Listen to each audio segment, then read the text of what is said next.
Welcome to Downtown with Patrick Brown. I am your host, Patrick Allen Brown.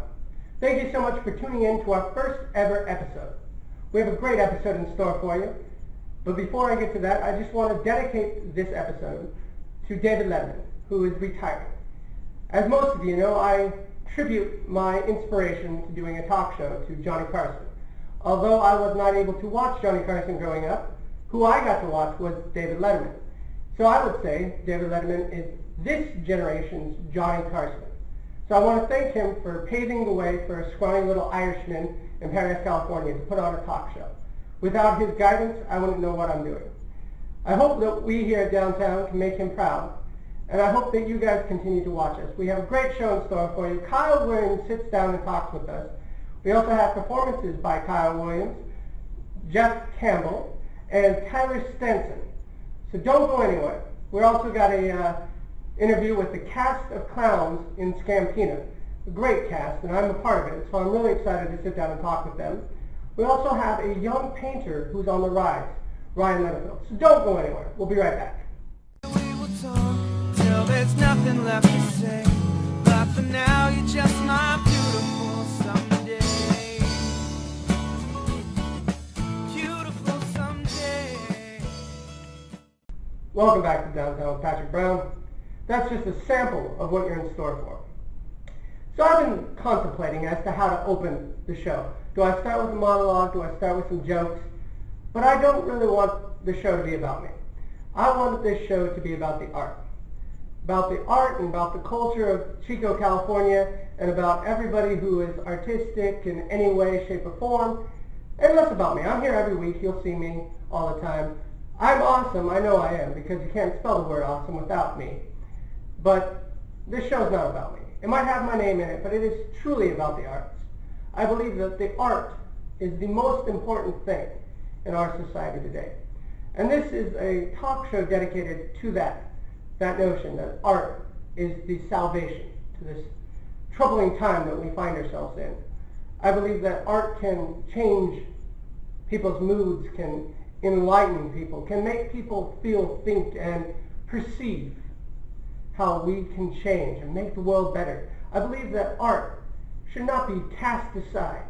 I think that we all owe it to the arts, to worship them, to honor them, to whatever you want to call it. But definitely we should not cut the art programs. This is a friendly reminder to education systems that art is not expendable. And I just wanted to make a talk show that showcases just how talented this area is. So without much further ado, without me talking so much, I just want to introduce our first guest. So, like I said, without much further ado, here's Kyle Williams. That's fine with me. Welcome back to Downtown with Patrick Brown. We're here with Kyle Williams. Kyle, thank you so much for taking the time. And so, you and I, we've known each other for a long time now. It's been a while, yeah. Paradise. Yeah. So, I think, personally, what made you decide to grow your dreads out? It's quite embarrassing, actually. Well, you knew I did a bunch of stupid haircuts. Yeah. Like a lot of the spikes and colors and carving stuff in my head. And so I wanted to do more extreme haircuts, and dreadlocks was one that I wanted to do. And at that time in my life, I was a big POD fan. And I saw how the dreads looked on him, and I was like, oh, that looks awesome. So I did them, and then I really liked it. So you just kept them? Yeah. So your music's very different than what we hear on the radio. I like it a lot. It's very... A little bit, yeah. Yeah, it's got a good feel to it. How would you describe your music? I mean, it's definitely kind of eclectic, which is fun, but also a problem, because people ask, oh, it's this. And no, it's not really that, kind of. I describe it as soulful acoustic pop. That's a good way to describe it, yeah. And you have a new album out that you dropped it last year? Yeah, the Stage Fright EP. Almost exactly a year ago now. My second album. It's kind of a shorter one, but I got some pretty proud of some of the songs over there. So. I really liked The Mountain. That was a really good one. Yeah, that was one of my older songs, but it didn't have the recording of it, so I put it on there. And what was the inspiration behind that song? It's actually about addiction. I've had couple different people same kind of season of life, realized they were struggling with alcohol. And I never really faced that up front, like that close and personal. And it was just looking at what they were going through and, you know, imagining what that would be like for me. And basically just kind of a song of hope of, you know, overcoming that. yeah, but talking about that struggle. Yeah. And you got your website going, and Yeah. Go ahead and plug that It's, for us. I love KyleWilliams.com. We do. And he's a Chico legend. I would consider you a Chico legend. You're nominated for Cammy. Yeah, this year again. Yeah, So we got to vote for you. And yeah, I think voting ended on Sunday. But I don't know when this will go out, but This now weekend, it's this yeah. weekend. Yeah. So it's gonna be a lot of fun, and I'm gonna play a little set for that. nice. So come and check that out. Yeah. And anyway, thank you so much for taking the time. Pleasure. It's always good to see you. Thanks for supporting local arts. Yeah, my friend. All right, thank you.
Wrong, do I run or chase? But it's really not my choice. You can do what you want, I'm just gonna want what you do. You can do what you want, 'cause all I want is you. Kyle Williams is awesome. I love listening to him play, and having him sit down and talk with us was a real honor. So I mentioned in the opening, the cold opening, that we have Jeff Campbell, who hails from San Francisco, California. He came to Chico, and I caught him on tape. This is just one of the songs that he performed. We have a whole bunch of them. and there'll be links to those as well. But here is Jeff Campbell.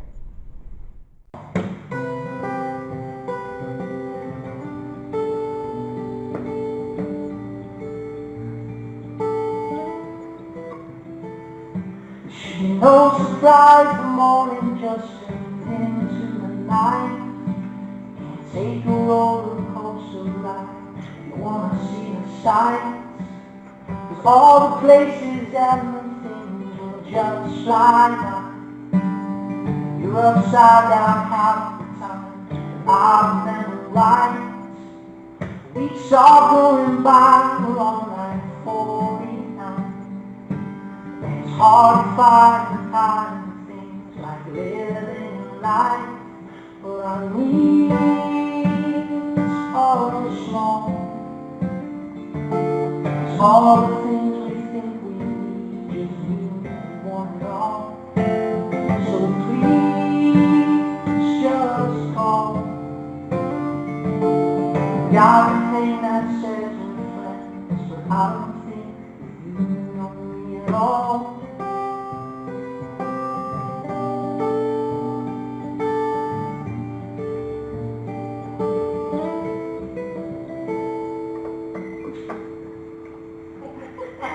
Everybody's somebody in someone's eyes.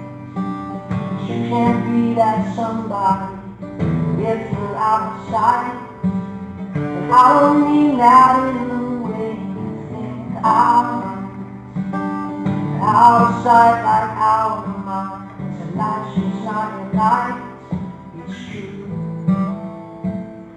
but our needs are small. All the things we think we need, just mean we want it all. So please just call. Got a thing that says we're friends, but I don't think she knows me at all.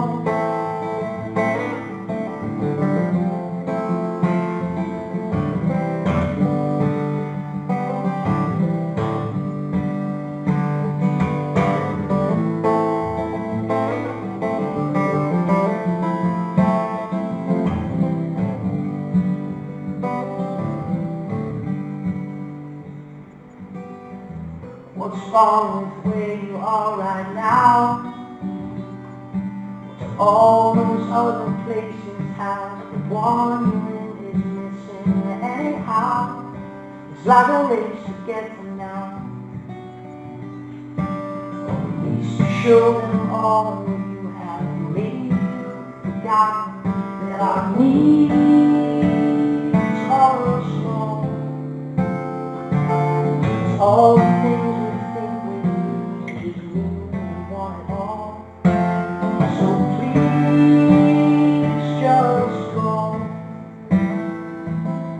got a thing that says we're friends, but I don't think you know me at all.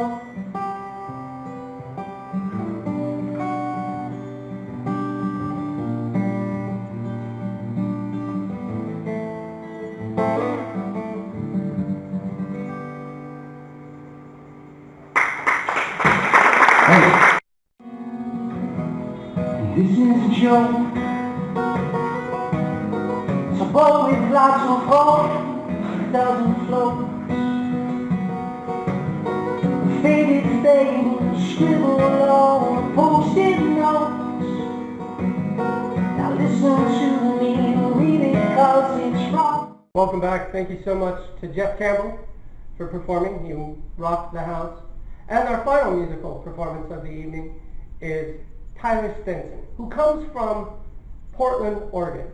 I love this guy's sound, and this is just one of the many songs I did capture. And again, like I said, there are links to the full concert, the whole venue. It was a lot of fun. Thank you so much to the 1078 Gallery for allowing us to film. And again, thanks to Kyle Williams, Jeff Campbell, and Tyler Stenson. Without much further ado, Tyler Stenson.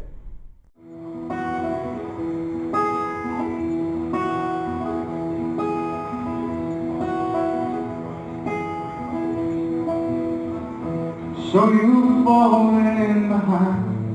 Oh no, not again. You can see that your heart pressed against the wind. It hits just like a hair on a nail that's bent.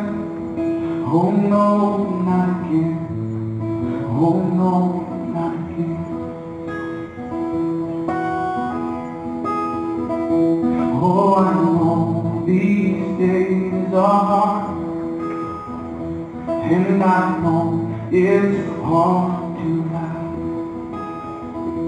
But believe you and me, just sturdy up your heart. Oh, this too shall pass.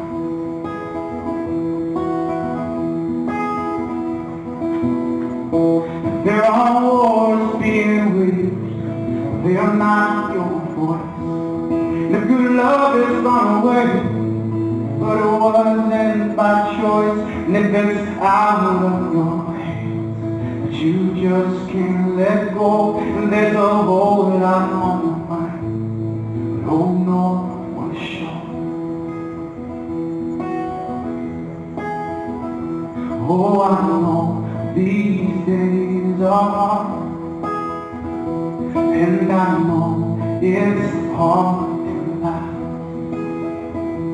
Oh, believe you and me, just sturdy up your heart. Oh, this too shall pass.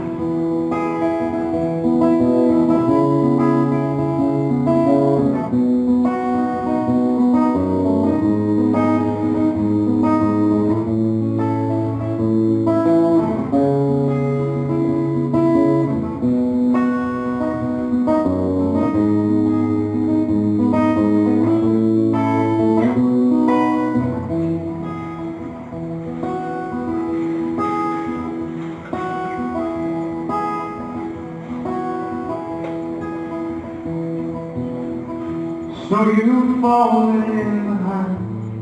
Oh no, not again. You can see that you are hard, oh, pressed against your wind. It's just like a hair on a nail already there. Oh no, not again. Oh no, not again.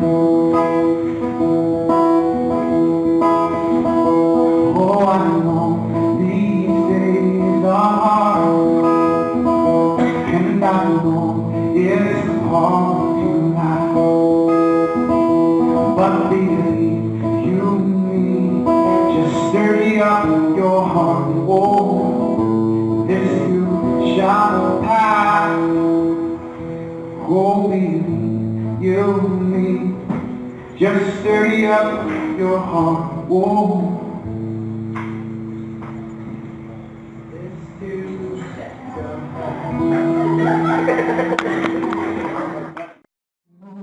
I'm prepared to wait till you're ready to go. 'Cause I can have your hand on my way on my way. Welcome back to Downtown with Patrick Brown. I am your host, Patrick Allen Brown. Thank you so much again to Kyle Williams, Jeff Campbell, Tyler Stenson, and the 1078 Gallery in Chico for allowing us to film. Up next, we have an interview with the cast of Scampina. You do not want to miss this, so don't go anywhere. We'll be right back. Welcome back to Downtown with Patrick Brown. We're sitting here with the cast of Scampina putting on their makeup. As you can see, I'm in mine. Scary, I know. And the first person we're going to interview is the esteemed director, Jerry Miller, who's also starring in it. How are you doing, Jerry? Hi, Patrick. I'm doing fine.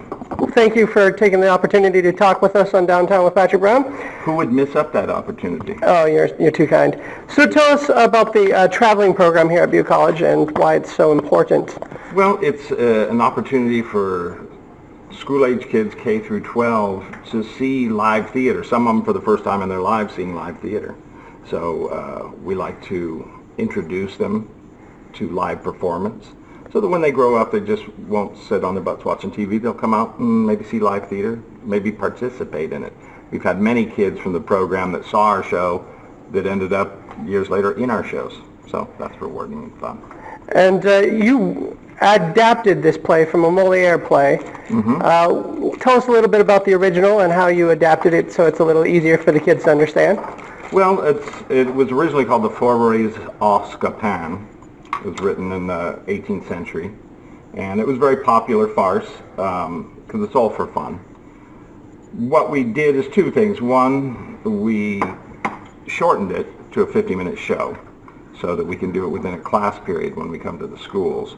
And then we just took some of the little more complicated or esoteric language and tried to replace it with easily graspable terms so that you can get into the story. There's nothing worse than watching something that you can't relate to or even understand.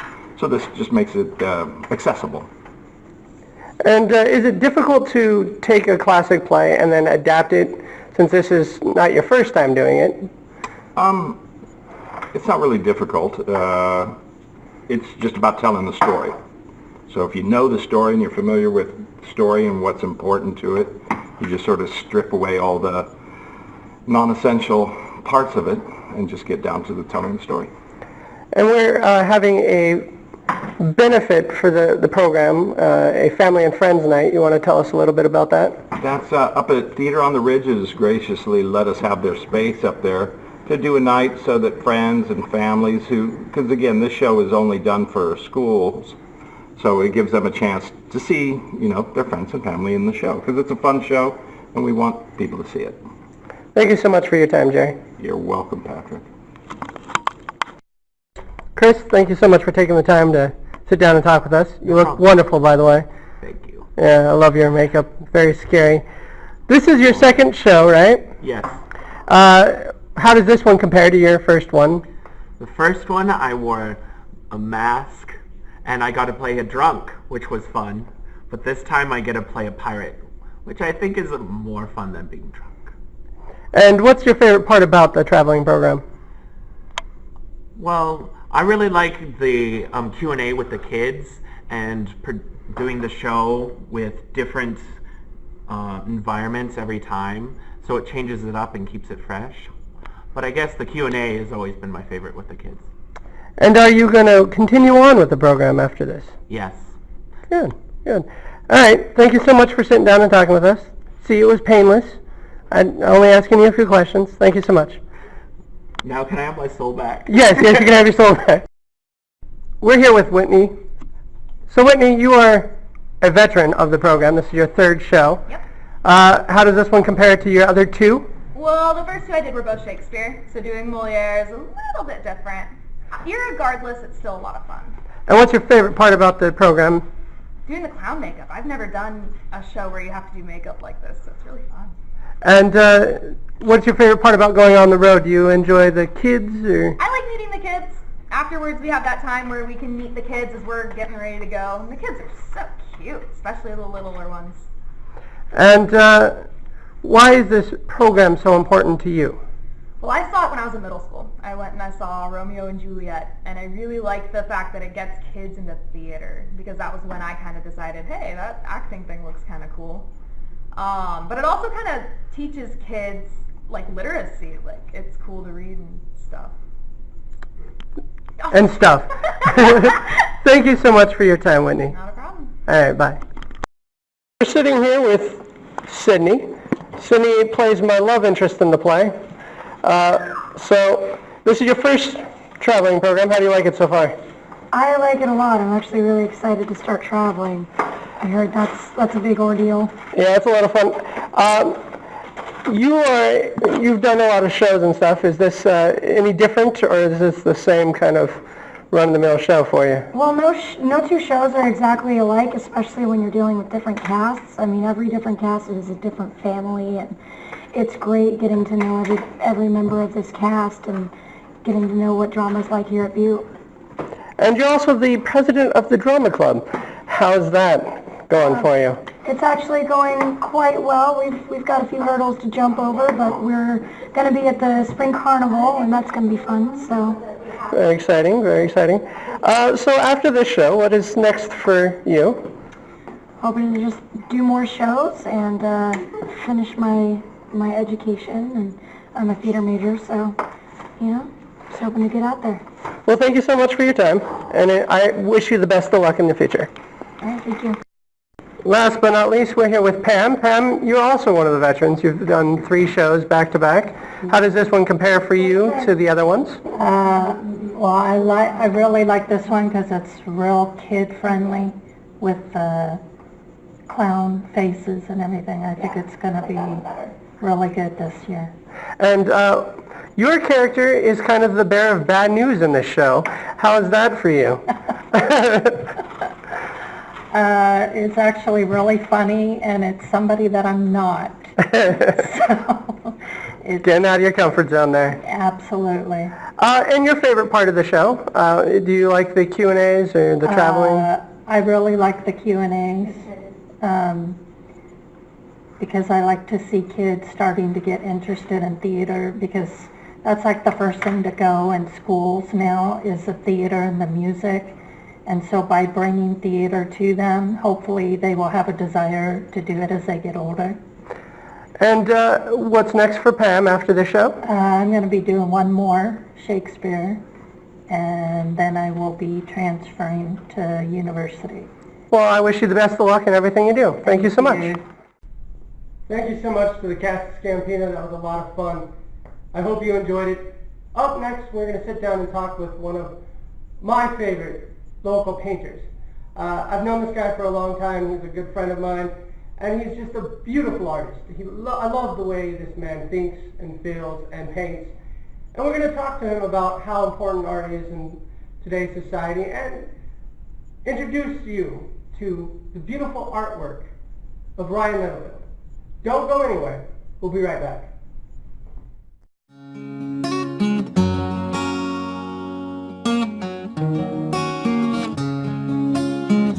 What's my line? What's my motivation? Someone tell me what to do. 'Cause there's no time. This ain't no dress rehearsal. And idle curtains rising soon. We all know the show must go on. Welcome back to Downtown with Patrick Brown. We're sitting here with Ryan Littlefield. Ryan, thank you so much for taking the time to sit down and chat with us today. Yeah, you're welcome. Anything you can do to help. So, why painting? Why did you choose painting? Do you mean like why I've decided to be a painter? Yeah, Or, yeah. What motivated you to become a painter? I've always come possessed a creative mind, and I've been really kind of sensual. I have a real sensual nature, but specifically for visual sights, or actually that's being redundant. So for me, I've always kind of been creative. I started painting when I was 4. Apparently, the story goes, I vaguely remember it a little bit, but my mother actually has the original painting. I did it like watercolors with like rain clouds, and I did it when it was raining. And so that's how I began starting, was on a rainy day, and my mom needed something to keep me entertained for a couple hours. So painting happened. And as I've matured, I've really kind of found a deep personal connection with art, specifically to painting, because I view a white canvas as a problem solving, or as a way of creatively solving a problem. And it's a really intrinsic process for me, and so I've fallen in love with it. I've always had a love affair with being an artist or being a painter, specifically with painting. When we met, you were a writer, and you were very talented in that, so the transition was just natural to... Yeah, I think when we met, I was trying to find my voice, and I had read a lot, and so I decided to become a writer. I wanted to learn how to write, which is funny. When I first started writing, I just would plagiarize those Dear America books, and then gradually I just decided to do my own, and that's when I started. And I've always had sort of a creative mindset of stories and film, or how it would look in film, but I'm not really interested in producing a film. I'm interested in writing a book that would be produced into a film. Right. And so when we met, I was going through a rough time. I was a bulimic and an anorexic, and I was just not talking about my problems. And so by transitioning my own thoughts, feelings, and emotions into writing was a way of me finding my voice. And I think the overlaying theme of my work is to try to find this inner voice that I've had, that I've stifled, or that I've created to be mute, or being very mute. So now, my passion has always been art, and specifically the painting, because I can mount with my hands, it's something I can control. Right. But there's also a sense of mystery and mysticism along with painting, because I don't know what I'm going to create. We have a couple of videos of your stills of your pictures, or your paintings that are hanging up here in view. Explain those in particular. In the 20s, and with jazz and all of that stuff, and I've always had a fondness for jazz. So at the time I was listening to a song called Wild Romantic Blues, and I was going through a lot of tumultuous emotions with different sort of relations that I was having, and I'm realizing the more that I'm psychoanalyzing myself, I have a huge amount of ambivalence to most of my romantic attachments, or my even platonic relationships, where it is this sort of, at the beginning, it's this wild, tumultuous, fun, exciting thing, and that I really want to be around you, I really like you, and then out of nowhere I can switch and become very blue, Right. and I don't standoffish, cold, I don't want to be around you. And so I've kind of represented this sort of natural ambivalence that I have with the predominant red, which to me emphasizes sensuality, love, passion. I'm really a passionate person by nature, and I'm a very emotional person, and I feel my emotions very intensely. And so for me to convey intensity is to show red in various different values, while also juxtaposing that with the coldness of the blue that I feel. I've always sort of retained this sort of, I don't know, and to quote Anais Nin in one of her books, a little bag of poison that's melancholy or sadness. It's always there, but that's not all consuming, it's just that little bag. Right, right. And I wanted to capture that in that particular painting, and so I called it Wild Romantic Blues as an homage to the song, but also it represents this sort of wild romance thing that I have towards art and people in general. Whereas the other painting to the right of that particular one was initially very superficial. I had a sketch that I had, and I liked the sketch, and I wanted to use it on a painting. So I just slapped it on there, and then I step back and look at it, and I'm like, oh crap, what am I going to do with this piece? They created a problem, which is funny. I've always found myself doing that, just like creating an unnecessary problem doesn't need to be there to solve it. And then I just like mixed paints, and in that particular time, I was just kind of experimenting with color fields and how they look and how they feel, and also with like how the colors make one feel. And at that song, I was listening to an Edith Piaf song, which is her song, Je danse avec amour, which means I dance with love. Well, instead of doing it, I just was listening to her voice, and the way that she spoke and sung was very beautiful. She had a very lamenting quality to her voice. She was a street performer and performed a lot of street songs, which you could also juxtapose that with my other painting where it had something to do with the blues, which in our culture the blues was done by black people that did like with gospel and jazz and all that stuff, but they were intrinsically songs of the poor, you know. And so that also was the songs of the French poor. And just the way that it made me feel was super intense and longingful and very sort of, you know that feeling when you go for a swim and then you get out and you're super tired but it feels really, really good? That's kind of how it made me feel. And that's how I wanted the painting to kind of... And that's basically the way you express yourself and get yourself to feel that way through your art. I love your pieces. I thought they were very beautiful. For anybody who's interested in buying them, how would they contact you? Or they can contact me through my Facebook. You can just type in Ryan Littlefield and I should just come up.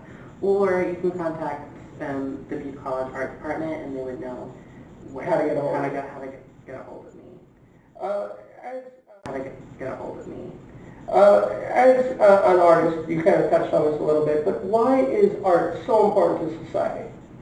I think art is important to society because it allows an individualist expression in a society where we live, or in the In the society that we live in, we're inundated with all of these images that tell us how we're supposed to look, tell us how we're supposed to feel, or just like to get us to buy something. And I think we've really lost the sense of individualism and how we intrinsically feel, not how we're told how to feel, but how we do feel. And I think we've lost that.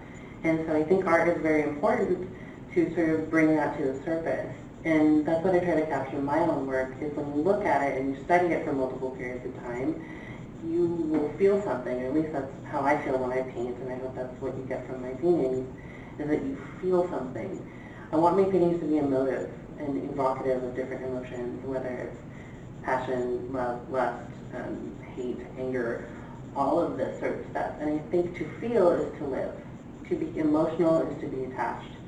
And I think when you're a detached person, you just close yourself off to the world, and I don't think that that's important. So for me, I guess, in hindsight, I would just bluntly say that art is meant to create feeling or create emotion, and that's what I'm trying to do. Well, thank you so much for taking the time, and your artwork is beautiful. And please, if you are interested, contact him. I'm sure he would love to sell some of your artwork. Anyway, thank you so much.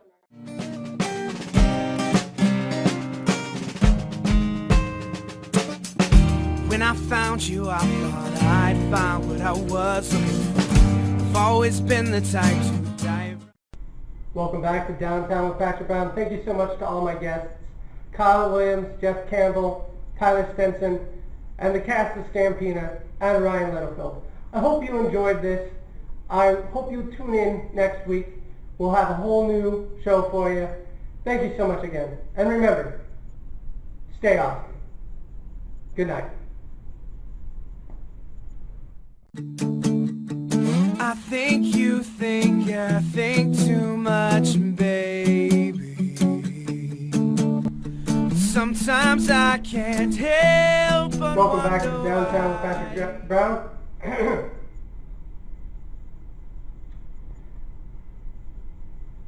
Welcome back to Downtown with Patrick Brown. I'm Patrick Allen Brown. So those are our musical guests. Our next performance. And some of your artwork.